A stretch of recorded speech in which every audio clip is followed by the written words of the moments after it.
सह वीर्यं करवावहै तेजस्विनावधीतमस्तु मा विद्विषावहै। ओम शांति शांति शांति। शंकरं शंकराचार्यं केशवं बादरायणं श्रोत्रभास्य कृतो वन्दे भगवन्तो पुनः। ईश्वरो गुरुरात्मेति मूर्तिभेदविभागिनि व्योमवद्व्याप्तदेहाय दक्षिणामूर्तये नमः। अखण्डमण्डलाकारं व्याप्तं येन चराचरं तत्पदं दर्शितं येन तस्मै श्रीगुरवे नमः। अज्ञानतिमिरान्धस्य ज्ञानाञ्जनशलाकया चक्षुरुन्मीलितं येन तस्मै श्रीगुरवे नमः। गुरुर्ब्रह्मा गुरुर्विष्णु गुरुर्देवो महेश्वर गुरुर्साक्षात् परं ब्रह्म तस्मै श्रीगुरवे नमः। त्वमेव माता च पिता त्वमेव बन्धुः च सखा त्वमेव विद्या द्रविणं त्वमेव सर्वं गजाननं भूतगणाधिसेवितं कपितजम्बूफलचारुभक्षम् उमासुतं शोकविनाशकारकं नमामि गणेशोपगतं। अनंत शिव घोषित 1008 पंचायती महानिर्वाण अखाड़ों के वरिष्ठ श्रोत्रिय ब्रह्मनिष्ठ महामंडलेश्वर एवं उत्तर प्रदेश संत समाज के अध्यक्ष श्री सतगुरुदेव भगवान के चरणों में कोटि कोटि नमन बंदन। यहाँ के अधिष्ठाता देव एवं ब्रह्मचारी श्री कृष्ण चैतन्य जी भक्तजन सभी के अंतःकरण में आत्मस्वरूप विराजमान परमात्मा भगवान हमारे गुरुदेव की हित की कृपा कि हम लोग लगातार महीनों से सर्व वेदांत सिद्धांत सार संग्रह पर चिंतन कर रहे हैं। साधन चतुष्टय के अंतर्गत पहले विवेक पर चिंतन हुआ, फिर वैराग पर बहुत ही विस्तार से भगवान भास्कर ने इस पर चिंतन किया। अब दम के बारे में बताया जा रहा है। दम के में क्या है इसमें, उसके पहले इसमें इंद्रिय निग्रह वही दम कहते हैं। जैसे सम का है मनोनिग्रह वो सम कहलाता है, वैसे इंद्रिय निग्रह दम कहलाता है। कुछ 5-7 मिनट के लिए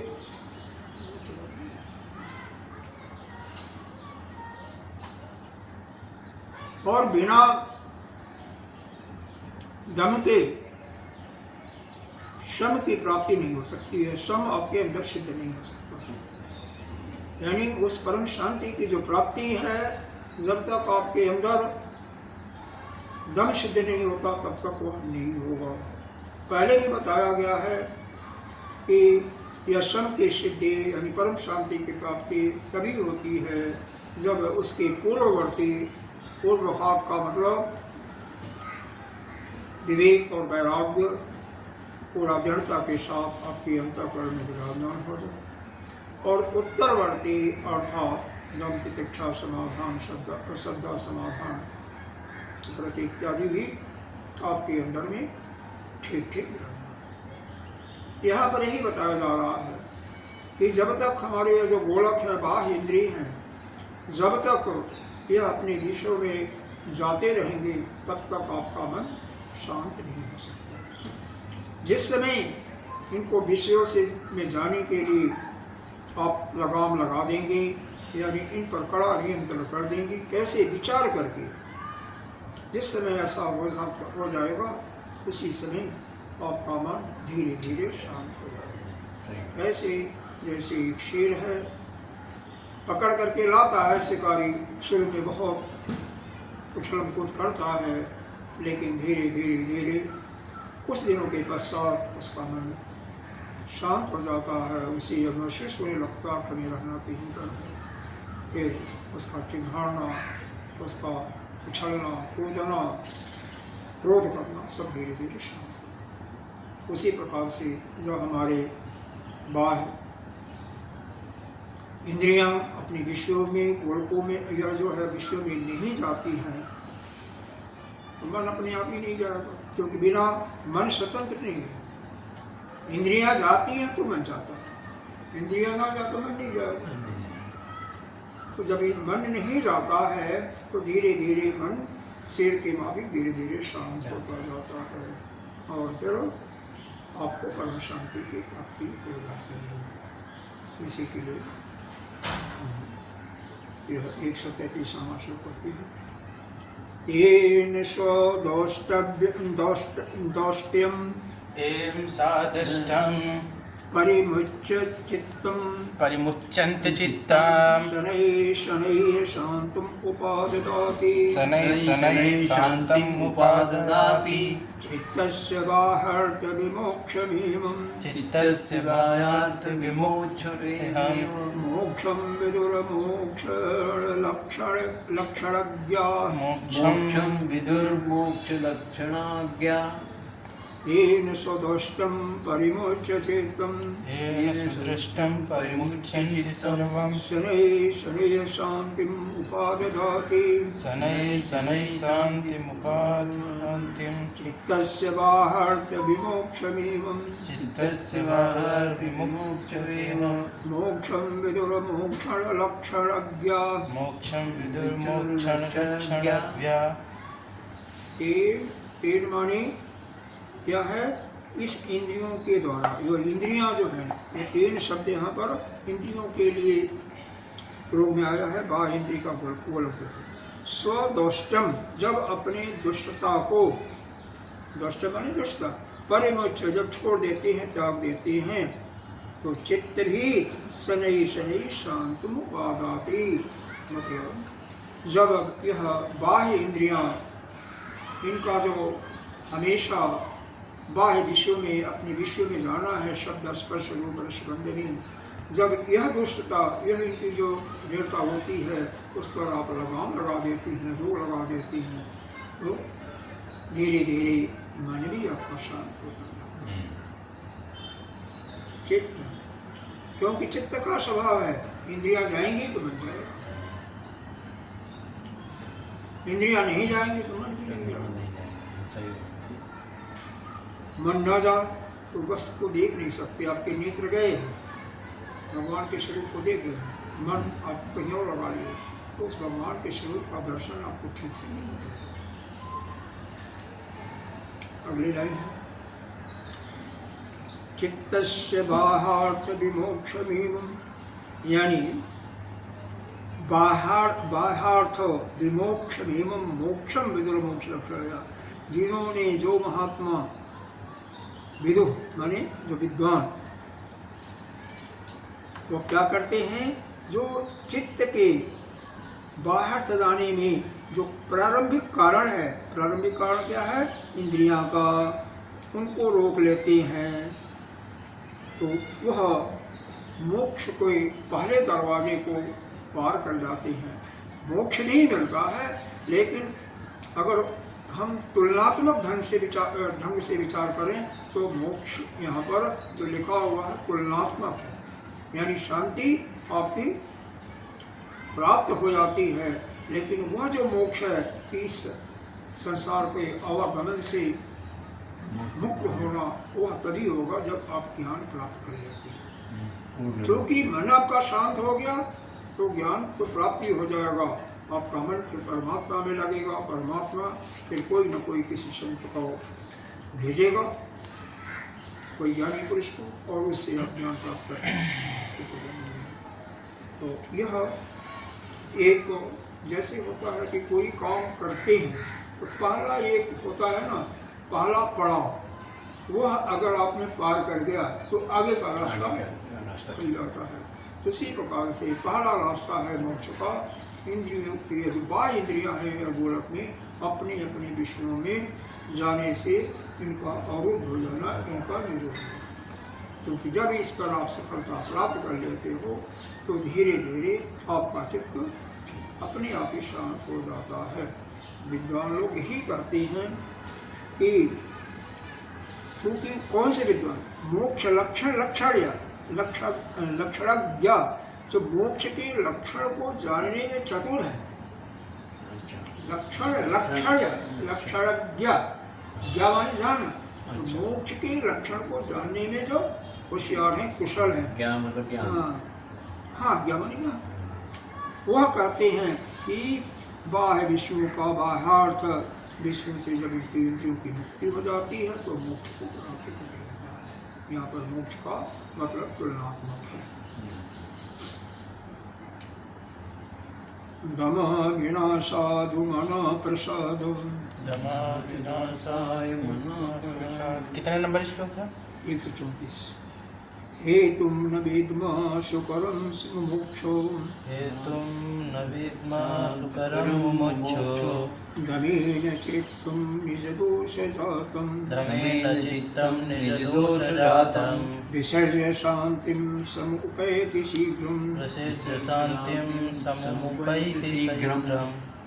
यहाँ तो एक बार और पढ़ें। दमं विना साधु मनः प्रसाद, दमं विना साधु मनः प्रसाद, हेतुं न विद्मः सुकरं मुमुक्षो, हेतुं न विद्मः सुकरं मुमुक्षो, दमेन चित्तं निर्दोषजातं, दमेन चित्तं निजदोषजातं, विसर्ज्य शान्तिं समुपैति शीघ्रं, प्रसिद्ध शान्तिम् उपैति शीघ्रम्। देखो दम बिना मतलब जब तक हम दम का पालन नहीं करते हैं तो मन की प्रसन्नता नहीं हो सकती है, यानी श्रम की सिद्धि नहीं हो सकती है। तो श्रम का, क्योंकि श्रम को ही परम शांति दिया, उसका अर्थ बताया, तो वह श्रम की यानी परम शांति की प्राप्ति तभी होगी, उसका प्री कंडीशन लगा दिया कि दम का पालन आपको अवश्य करना है, क्योंकि यह हेतु है। देखो एक हेतु है, या करोगे तो आपको साध्य प्राप्त होगा। साध्य क्या प्राप्त होगा? आपको शांति प्राप्त होगी, तो वह हो गया साध्य। क्या फल के लिए तो वह साध्य जो होगा आपका फल होगा, परम शांति की प्राप्ति आपकी होगी। लेकिन कंडीशन यह है कि तुमको आपको पालन करना है शक्ति से। इसीलिए मुमुक्षु मोक्ष के लिए, मुमुक्षु के लिए, मुमुक्षत्व के लिए सुकरम मतलब अनायासी,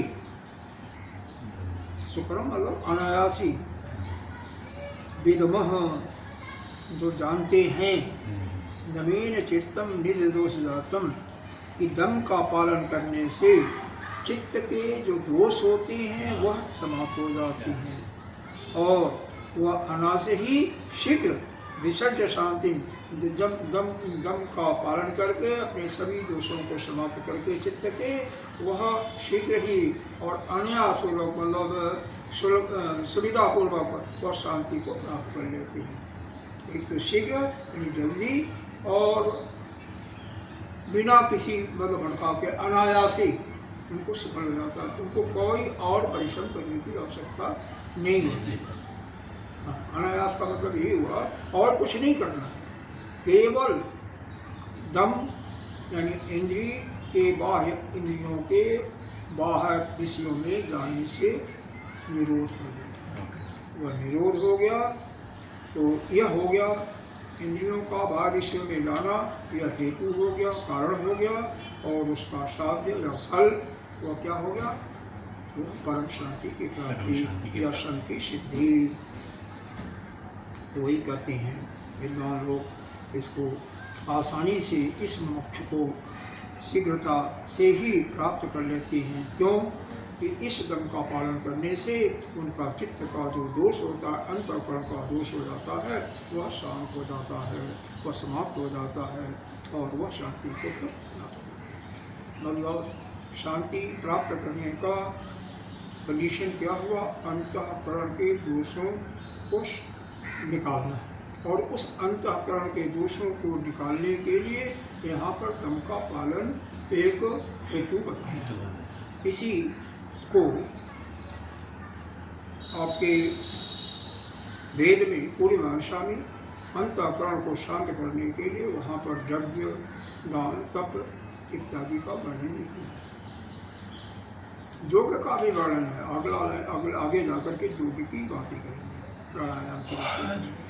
वह जो अपने स्वास्थ्य को, शरीर को ठीक करने के लिए करते हैं, यहाँ पर जाइए तो वह योग नहीं है। जो प्राणायाम करके प्राणायाम के माध्यम से अपने सांसों को नियंत्रित कर लेते हैं, क्योंकि प्राणायाम का और मन का बहुत गहरा संबंध है, बल्कि 3 का संबंध है, वीर्य का, मन का और श्वास का। श्वास देखिए, अगर आप दौड़ रहे हैं, कोई काम कर रहे हैं तेजी से, जल्दी जल्दी, तो श्वास क्या होगी? और जिसकी वो श्वास उखड़ी होगी तो उसका ब्रह्मचर्य का भी पालन नहीं होगा ठीक से, और मतलब चित्त शांत नहीं, और चित्त भी शांत नहीं होगा। और जो बिल्कुल शांत होगा, श्वास बिल्कुल आपको आ रही है, जा रही, आएगी तो सही, लेकिन बहुत धीमी गति से जब आ रही है, नासिका से आई और चली गई, मालूम नहीं हो रहा। चित्त बिल्कुल शांत होगा, इसमें दो राय नहीं है। आप करके कभी भी देख लीजिए, कैसे भी हो, सांस और जब शांत पड़े रहते हैं, मन केवल एक ही चीज का जब चिंतन कर रहा है, जैसे सत्संग में ही देख लीजिए, यहाँ पर और कोई चिंतन नहीं चल रहा है, केवल एक ही चिंतन चल रहा है, तो अपने आप जो है मन शांत होता है। क्यों? श्वास, अब उसमें देखोगे तो श्वास भी बहुत छोटी से छोटी आ रही है, जा रही है, और वहाँ पर भी ये शांत है। लेकिन जब मन चंचल होता है तो ब्रह्मचर्य भी खंडित होता है। इसीलिए ब्रह्मचर्य का पालन करने के लिए या मन को शांत करने के लिए, दोनों के लिए, हालांकि तीनों में से किसी एक को कंट्रोल करके आप दोनों को पा सकते हैं। मतलब ब्रह्मचर्य का शक्ति से पालन करके भी आपका मन भी शांत हो जाएगा और आपकी श्वास भी सूक्ष्म हो जाएगी। या मन शांत हो गया तो भी आपका श्वास सूक्ष्म हो जाएगी और ब्रह्मचर्य का भी पालन होगा। तीनों एक दूसरे से को रिलेटेड है, जुड़े हुए को रिलेटेड। ये ऐसा महान योगी जो हैं, जिन्होंने इसका रिसर्च किया है, वो बताते हैं, और बताना क्या, देखा हुआ है, इसको कोई भी देख सकता है। इसमें हाथ कंगन को अर्शी क्या कहते हैं ना, तो यह देखा जा सकता है। और नहीं तो दौड़ जाओ, यहाँ से सवेरे लोग दौड़ते ही, तो दौड़ने से क्या होगा, आपकी सांस फूलेगी, हृदय की धड़कन भी बढ़ेगी, हृदय की बीमारी भी होगी, मजबूत भी होगा हृदय। लेकिन अब सब्जेक्ट टू कंडीशन क्या है, वहाँ पर कोई बीमारी नहीं है तो हृदय धीरे धीरे मजबूत होगा, सख्त होगा, क्योंकि उस पर प्रेशर पड़ रहा, उसको आप वो कर रहे हो, धीरे धीरे उसको संभालेगा। लेकिन अगर बीमारी है तो वो खराब हो।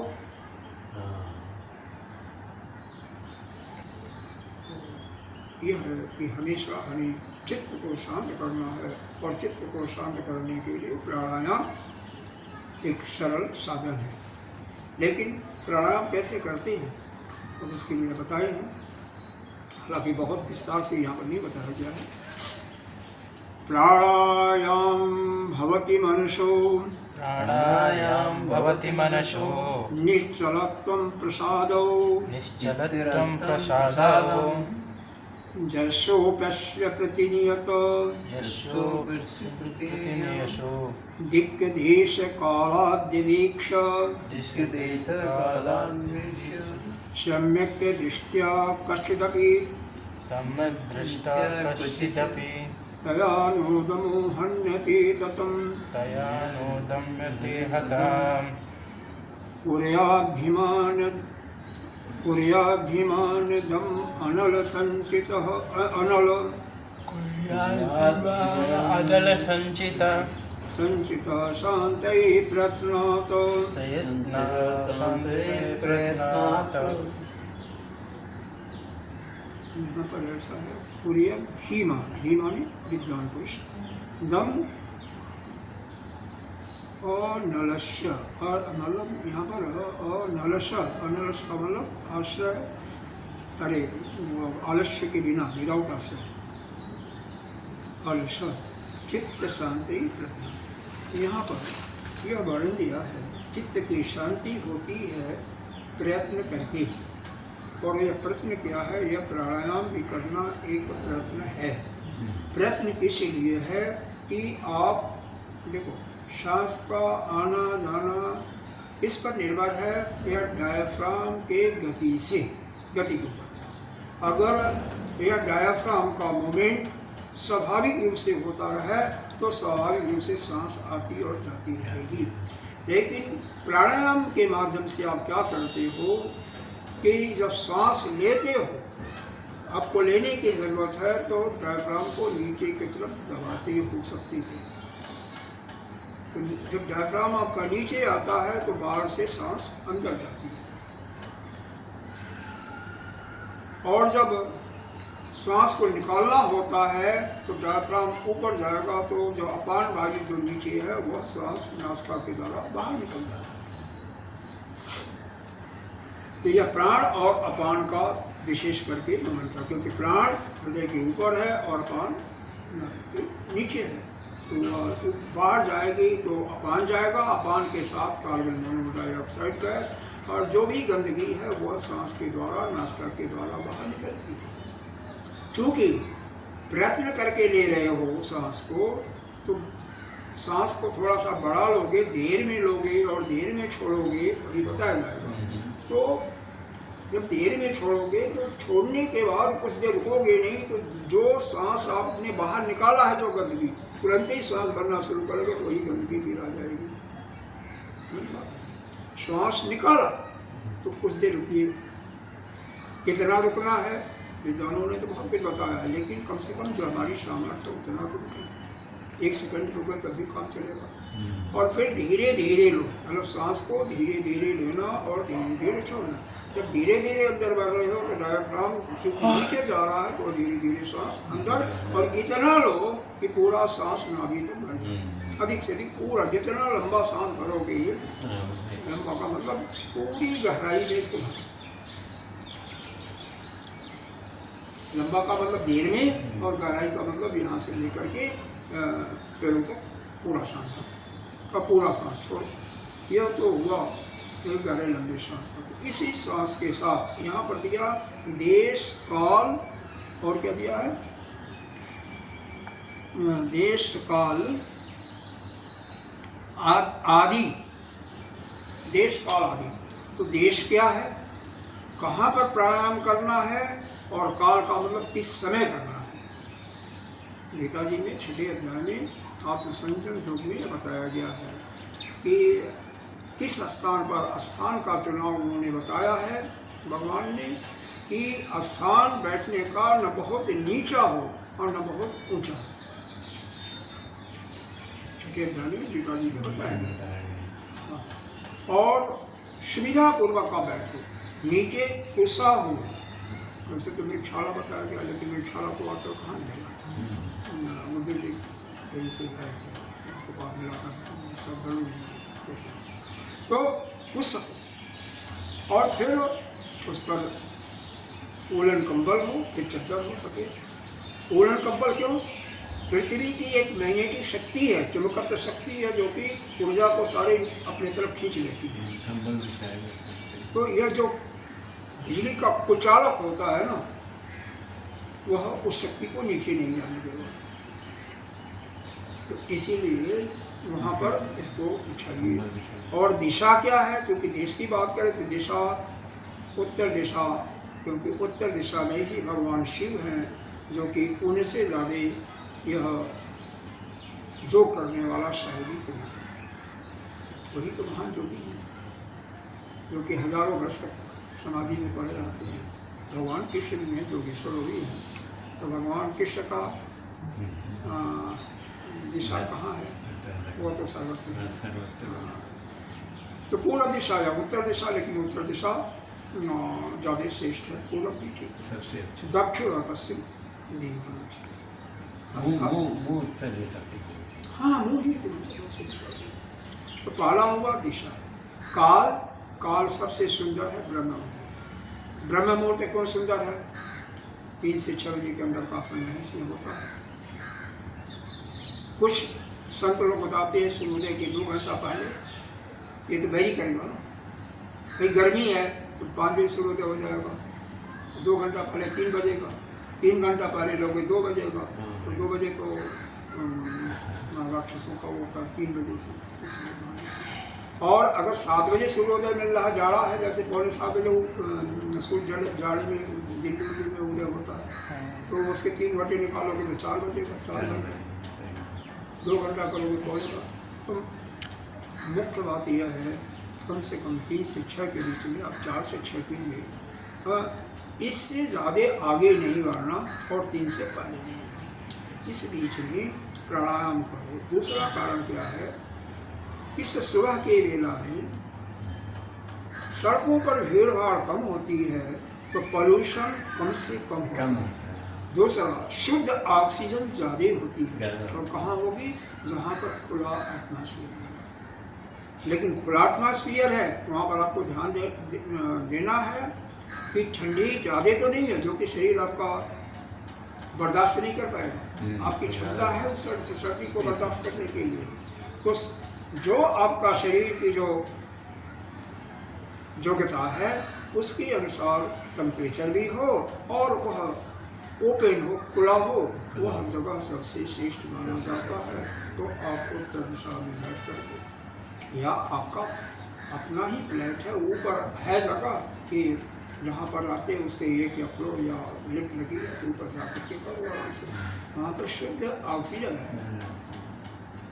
दिन में 22% सुबह ऐसा परीक्षण करके देखा गया है, साइंटिस्ट लोगों ने किया है कि मॉर्निंग के समय में ब्रह्म मुहूर्त में 20-22% शुद्ध ऑक्सीजन मिलता है, और वही शाम को 3-4% तक होता है, बहुत कम हो जाता है। तो जैसे जैसे पोल्यूशन बढ़ता जाता है तो जितने भी महानगर हैं वहाँ पर तो पोल्यूशन के अलावा कुछ है नहीं। तो यह हुआ देश और आदि जो हुआ वही इस आसन पर कैसे बैठना चाहिए। दूसरा चीज़ एक और ध्यान रखना चाहिए कि समझने के बाद अकेले ही प्राणायाम और ध्यान करना श्रेष्ठ है। यहाँ पर विद्वानों के लिए अलग अलग बात है। कुछ संत कहते हैं कि अगर हम सामूहिक करते हैं तो उसका फल ज़्यादा इसलिए होता है कि वेग जो निकलती है दूर तक जाती है, और उसे दूर तक जो है आपातकालीन स्थिति समाप्त होती है। अकस्मात जो आपातकाल जैसे भूकंप आना इत्यादि, उस पर बहुत रुक लगता है। अगर नियमित रूप से जहाँ पर यह ध्यान होता है कम से कम 30-50 आदमी कर रहे हैं तो उसके कम से कम 3-4 किलोमीटर में बिल्कुल सुरक्षित रहेगा। लेकिन अपनी साधना के लिए अकेला। अब यह हुआ कैसे करना। कैसे करना का मतलब जितने समय में आप सांस भरते हैं उसको कहते हैं पूरा। 5 सेकंड लो, देर से ज़्यादा से लंबे समय भरना चाहिए, लेकिन अपनी क्षमता है। कम से कम रुकने का पहली बात तो यह समझो कि जो आपकी क्षमता है जितना देर रुक सकते उतना ही देर, क्योंकि विद्वानों का मत है उससे 8 गुना रुकना। उत्तम साधना का दिया है, किस पुस्तक में दिया है, दिया पुस्तक में ही है, वह मैं बता भी नहीं सकता, इसी उपनिषद में ही दिया सर किसी ने या कहीं और दिया है। मध्यम के लिए 4 गुना टाइम में, और वैसे जो आपका इनिशियल स्टेज में हम यही मानते हैं जितनी आपकी क्षमता है, ज़बरदस्ती मत करो, क्योंकि ज़बरदस्ती करने से क्या होगा, हार्ट के मरीज को, दमा के मरीज को बहुत नुकसान होता है। उनके लिए सांस रोकना नहीं चाहिए। हार्ट का मरीज, दमा का मरीज, फेफड़े जिसके कमज़ोर हैं उसी को दमा होती, दमा नहीं होता, टीबी नहीं है तो भी कोई बात नहीं, जिसके फेफड़े कमज़ोर हैं उनको रोकना कम से कम चाहिए। कम से कम चाहिए, बिल्कुल नहीं।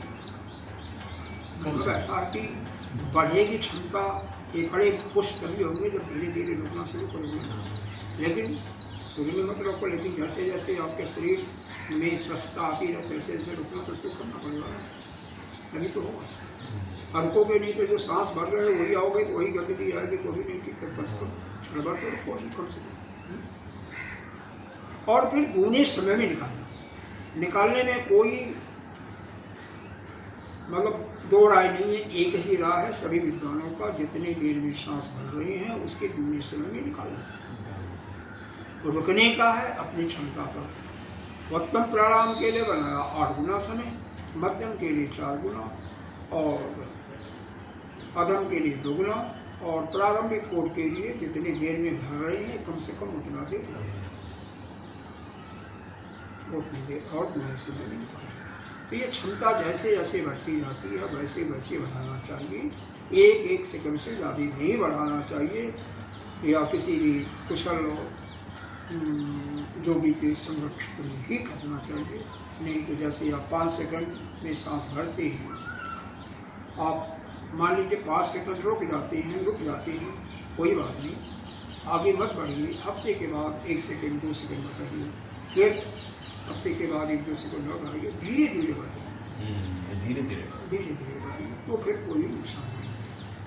मतलब श्वास को भरना, क्षमता अनुसार रुकना, हम क्षमता ही कर रहे हैं यहाँ पर, दूनी समय में निकालना, फिर क्षणिक रुकने के बाद फिर दूसरी नासिका से भरो, फिर रुको क्षमता के अनुसार, फिर दूनी समय में बाईं नासिका से निकालो। जो सामान्य इसलिए प्रक्रिया है बाईं नासिका से भरना और दाईं से निकालना, फिर दाईं से भरना, बाईं से निकालना। लेकिन यहाँ भी विद्वानों का मतभेद है। अगर कोई शीत प्रकृति का है, जिसको मान लो जुकाम हुआ है, खांसी हुआ है, ठंड ज़्यादा लगती है, उसको यह प्राणायाम दाहिनी नासिका से पहले करना चाहिए।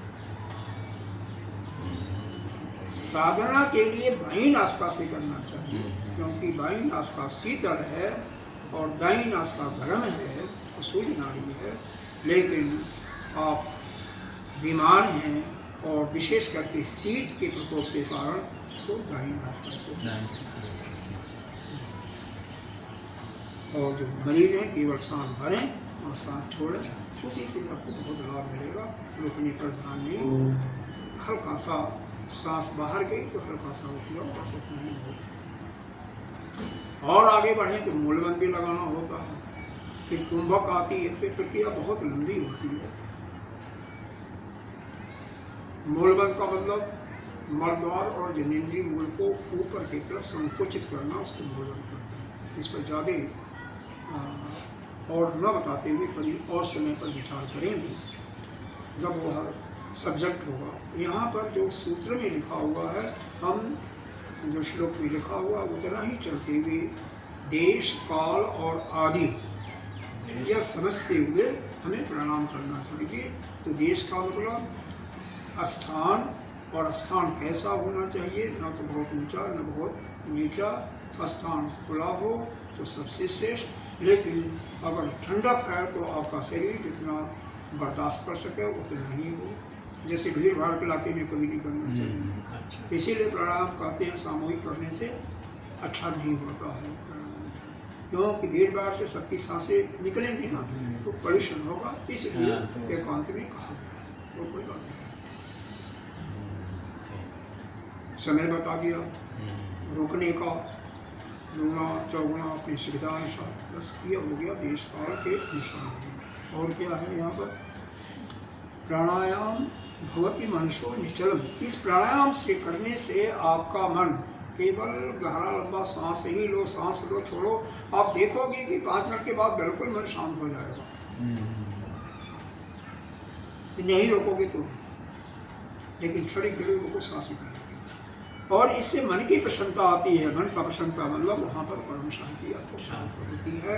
तो प्राणायाम के माध्यम से सीधा तरीका यह है कि आपका मन शांत हो जाए। लेकिन प्राणायाम जो शास्त्र में बताया गया है उसी के अनुकूल चलना चाहिए। अगर वेद में देखना हो तो आपके अथर्ववेद में कैवल्य उपनिषद में, यजुर्वेद में श्वेताश्वतर उपनिषद में इसका प्राणायाम के बारे में दिया हुआ है। और भी दिया होगा, लेकिन ये 2 उपनिषद तो पढ़ा हुआ है। हाँ, इसमें दिया हुआ है। गीता जी ने 6ठे अध्याय में भगवान ने दिया, 8वें अध्याय में भी दिया हुआ है। 8वें अध्याय में इतना दिया हुआ है कि सांस को यहाँ पर मूर्धा स्थापित करो, यहाँ स्थापित करो। 8वें अध्याय गीता जी का, तो कहीं भी स्थापित करो, वह अपनी सुविधा है, ज़्यादा हमें वो भी नहीं है। लेकिन एक चीज़ यहाँ पर भी कमी है, अगर गुरुदेव की कृपा नहीं है और भगवान की कृपा नहीं है तो मन शांत हो गया। लेकिन ऐसा वातावरण आ गया कोई कि जो मन में आपका कोई कामना है और उसके बीज का प्रस्फुटन हो गया तो आप पुनः गिर पड़ेंगे। इसलिए साथ में गुरु का संरक्षण और ईश्वर की कृपा जरूरी है। अगले श्लोक गुरु, हाँ अगले श्लोक हरिओम। गुरु का संरक्षण तो बहुत जरूरी है, क्योंकि वह कदम कदम पर आपका ध्यान रखता है। एक हमारे यहाँ MP थे, उन्होंने बताया था कि अपनी पर्सनल जीवन की कहानी। ये जो दत्तात्रेय महाराज हैं, दत्तात्रेय जामनगर में ऊपर पहाड़ी पर 10 वहाँ पर रहते थे। वो पूरा मैनेजमेंट संभालते थे, मैनेजर थे पंडित जोगेश्वर जी। उनके गुरुदेव जो जीवन जीने की कला सिखाते हैं, तो बंगलोर वाले, कर्नाटक वाले वो बता रहे थे, एक बार गाड़ी हम तेज चलाते थे, गाड़ी अचानक पलटी और नीचे खाई में गिरी, लेकिन ऊपर से किसी श्वेत आदमी ने थाम लिया। तब से उनके हाँ ज़्यादा की श्रद्धा गहरा गई, और गहराई नहीं बल्कि उन्हीं के कहने पर फिर या दिल्ली में सांसद भी बने, काम भी किए और समाज का कार्य भी बहुत अच्छा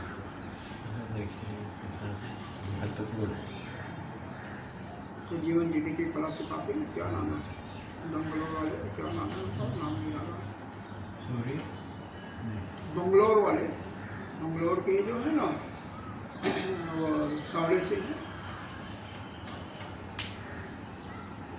जीवन जीने की कला सिखाते हैं, जगह जगह चलती है। श्री श्री रविशंकर, हाँ श्री श्री रविशंकर, श्री श्री रविशंकर।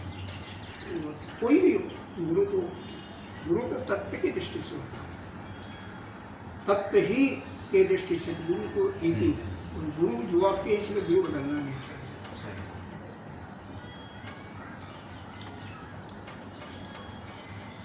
एक चीज और दिया हुआ है, पूरिया धीमान, बुद्धिमान लोग क्या कहते हैं, दम अनलस्य, अनलस्य माने बिना आलस्य के इस दम का पालन करना चाहिए। इसमें कोई आलस्य रहित होकर के करना चाहिए। और कैसे, प्रयत्न से, प्रयत्न से, तब जाकर के आपको शांति प्राप्त होती है। प्रयत्न करके शांति, हाँ प्रयत्न करके ही शांति होती है। मतलब ऐसा नहीं कि 2 मिनट किया तो हो गया। नित्य प्रति करो और कम से कम 10 मिनट कर देना, 10 मिनट नित्य करो, समय से करो, फिर मुहूर्त में करो, तब जाकर के आपका, तब जाकर के अंतःकरण का मल शांत होता है और आपको परम शांति की प्राप्ति होती है। ठीक है, आगे चले। चलिए। सर्वे इंद्रियाणां गति निग्रहेण, सर्वे इंद्रियाणां गति निग्रहेण, भोगेषु दोषाद्य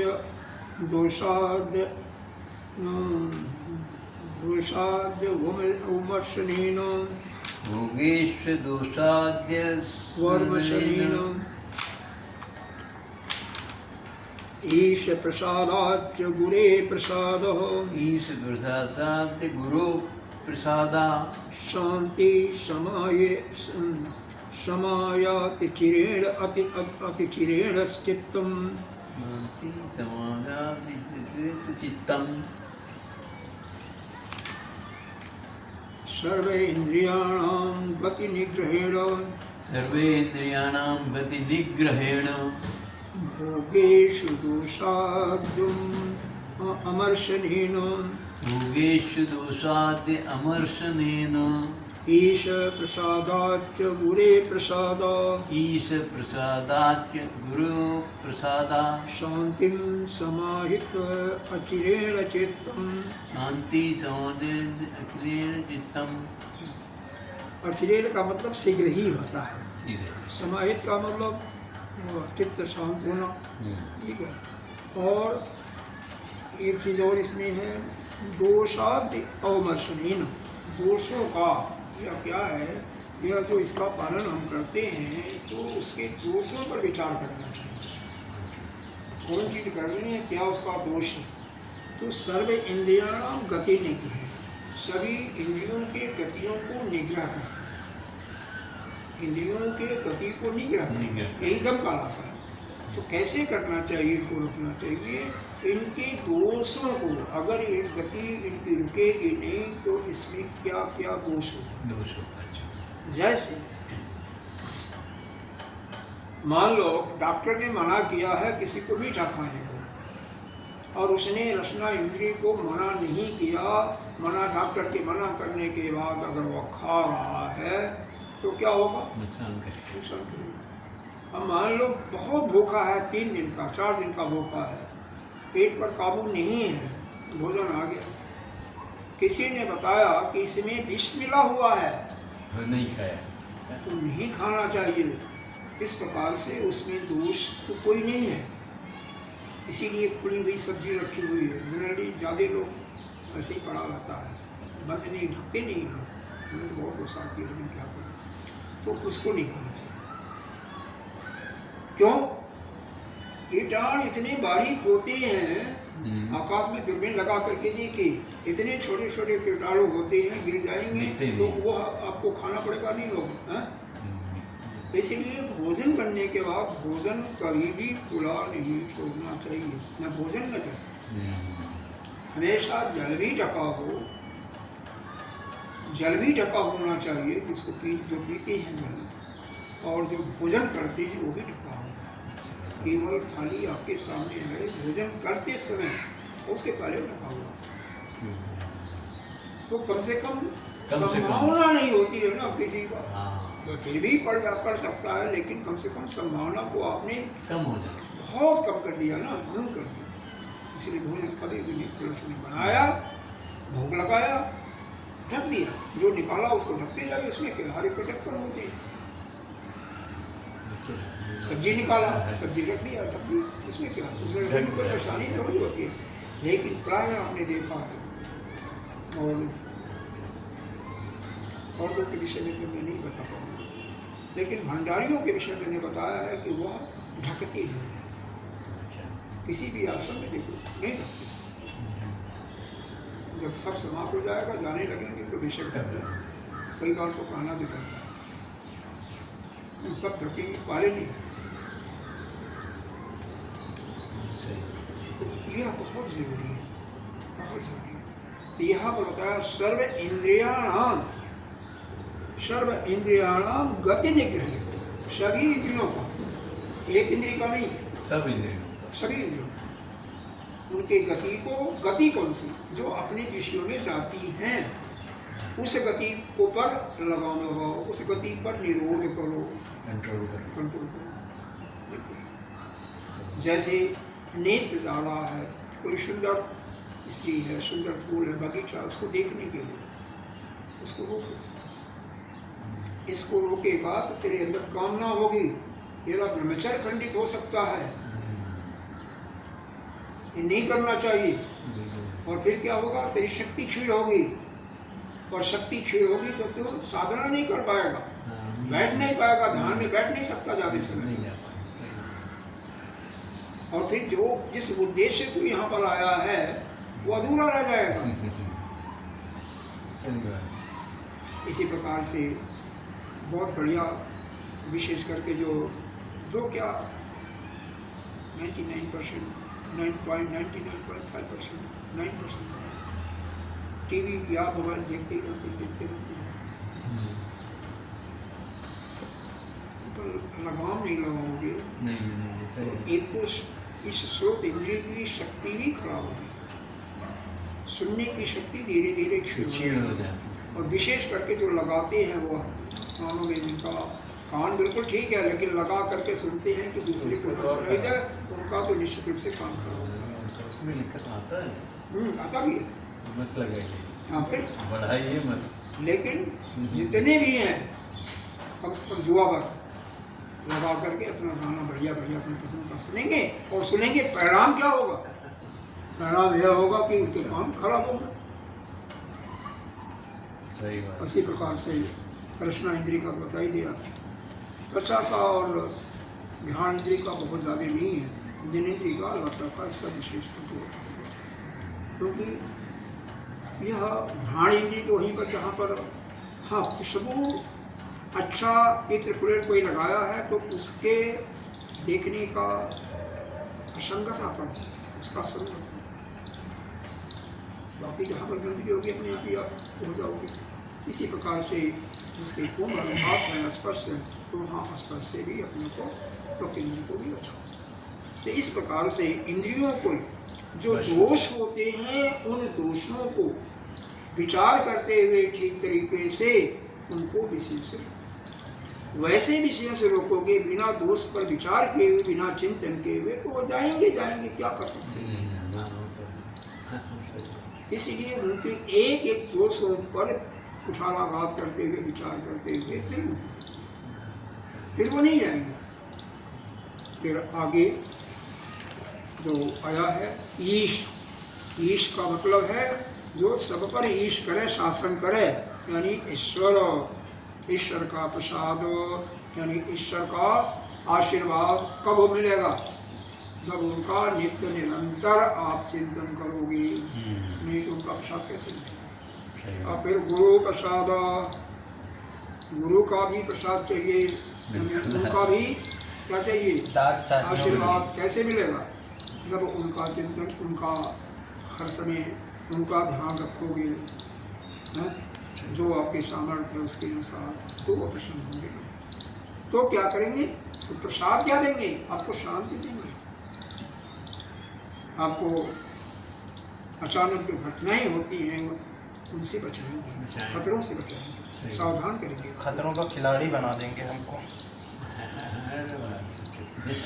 शांति शांति ही समायात अचिरेण चित्तम, उस समय सब यह आपके चित्त की बहुत ही शीघ्रतापूर्वक, बहुत ही जल्दी आसानी से चित्त का शांत हो जाएगा।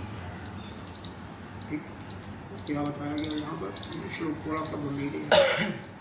चाहे आपका प्राणायाम हो, यानी बाह्य एक प्रकार से प्रयत्न हुआ ना प्राणायाम में, प्राणायाम में प्रयत्न करके सांस को कंट्रोल किया, सांस को रोका और सांस को गहरा लंबा सांस के द्वारा प्राणायाम किया, और प्राणायाम करने के बाद मन शांत हो गया, आपका चित्त भी शांत हो गया, शांति भी मिल गई। लेकिन जो उसमें कभी कभी जो आपके, चूंकि अभी आपका अंतःकरण बिल्कुल स्वच्छ नहीं हुआ है, वहाँ पर गंदगी पड़ी हुई है, तो गंदगी अगर कहीं पड़ी हुई है भड़केगी, विक्षेप आएगा, तो वह विक्षेप आएगा तो फिर आपको गिरने का डर है ना, पतन होने का।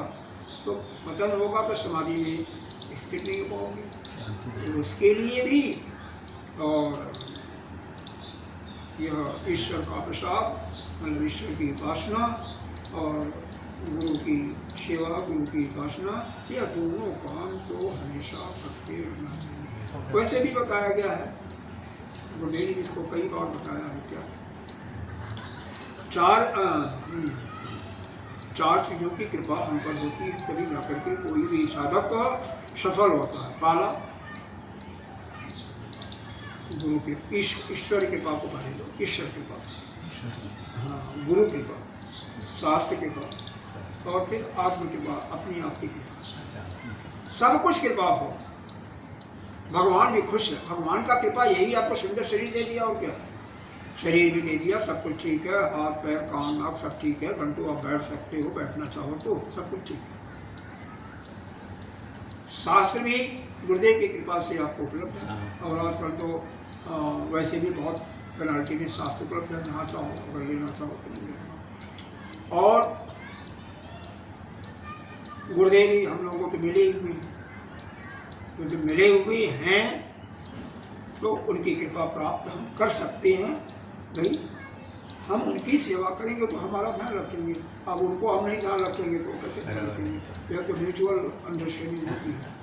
एक छोटा बालक है, 1.5-2 साल का बालक है, माँ उसके लिए कितना ध्यान रखती है। तो बालक भी बाद में बड़ा होकर के बेशक गलत करे, हाँ, करता है। लेकिन वो यही करता। अगर कोई से माँ को छीन देगा, पिता भी अगर उसको छू देंगे ना तो मारने के लिए भी तैयार हो जाता है। वो छोटा बालक है। तो जिसका जो ध्यान रखता है दूसरा उसका ध्यान अवश्य रखता है, आपस लाभ मिलता है। हाँ। तो गुरु का कृपा हो गया, ईश्वर की कृपा हो गई, शास्त्र आसानी से उपलब्ध हैं, लेकिन सब कुछ है और किसी का पढ़ने का मन ही नहीं करे, स्वाध्याय करने का मन ही नहीं करे, सत्संग सुनने का मन ही नहीं करे, तो क्या कुछ नहीं होगा। तो अपनी कृपा भी होनी चाहिए। अच्छा, स्वयं की कृपा। स्वयं कृपा, अपनी कृपा स्वयं। कृपा मतलब अगर आपकी कृपा अपने ही ऊपर न हो, दूसरे ऊपर नहीं, अपने ही ऊपर, आप कर ही नहीं पाएंगे। और नहीं कर पाएंगे तो बैठोगे नहीं तो फिर कैसे ना। और नहीं तो कई लोग हमने देखा है कि सत्संग में आएंगे और फिर सो जाएंगे, या मन कहीं और रमण करेगा, या कईयों को तो देखा है मोबाइल चला लेते हैं, मोबाइल खोल लेते हैं। अरे सत्संग में देखा वो भी चलता रहता है, फिर क्या सुनोगे। मैंने डांटा भी, अब देखोगे पर सत्संग में मैंने डांटा है कईयों को। तो गुरुदेव भगवान तो बोलते हैं कि बंद रखो, बंद होना ही चाहिए, क्योंकि बिना उसके बंद किए हुए आपको नहीं। जब तक 1 घंटा 2 घंटा आप स्थिर अपने दिमाग को नहीं रख पाओगे तो कुछ नहीं मिलेगा। ना भी कुछ करो कोई बात नहीं, कम से कम 1-2 घंटे 3 घंटे कम से कम मोबाइल की तरफ या किसी की तरफ ध्यान को ना जाना, केवल परमात्मा चिंतन में। नहीं भी सत्संग सुने तब भी कम से कम को कोर्स करना। तो यहाँ पर यही बताया कि प्राणायाम के द्वारा आपको मानसिक शांति अवश्य मिलती है। और प्राणायाम कैसे करना चाहिए, देश मतलब कहाँ पर करना चाहिए, थोड़ा जगह हो, भीड़ भाड़ का इलाका न हो, अकेले हो, और फिर समय ब्रह्म मुहूर्त का समय हो, जिस समय शुद्ध ऑक्सीजन ज़्यादा से ज़्यादा वायुमंडल में होती है। 4 से 6। हाँ, लेकिन साथ में यह भी हो कि आपके शरीर के योग्य हो वातावरण हो, इतनी ठंडी हो, आप हृदय के मरीज हैं, ठंडी ज़्यादा हो, कपड़ा पूरा पहने नहीं हो तो आपको नुकसान कर देगा, वही प्राणायाम आपको नुकसान कर देगा। तो अपनी योग्यता को समझते हुए जो हमारे लिए उपयुक्त है वैसा ही स्थान। अगर हमारा शरीर उस ठंडी को बर्दाश्त के काबिल योग्य नहीं है तो वहाँ पर ना होकर के घर में ही करें। ठीक है, हो गया टाइम, होगा तो हम भी बंदी करेंगे। और गुरु जी की कृपा, ईश्वर की कृपा बहुत ही आवश्यक है, अति आवश्यक है किसी भी साधक को यदि आगे बढ़ना है। शास्त्र को होना ही चाहिए। इसीलिए गुरुदेव को देखा होगा, हमने तो देखा है, जहाँ भी जाइए हर जगह उनके सारे शास्त्र होते हैं। एक पूरा सेट यहाँ भी है, हरिद्वार में तो है ही है, और लखनऊ में तो बहुत शास्त्र पड़े हैं, शायद और भी जगह होगा। लखनऊ तो भरा पड़ा है। हरिद्वार में बहुत है,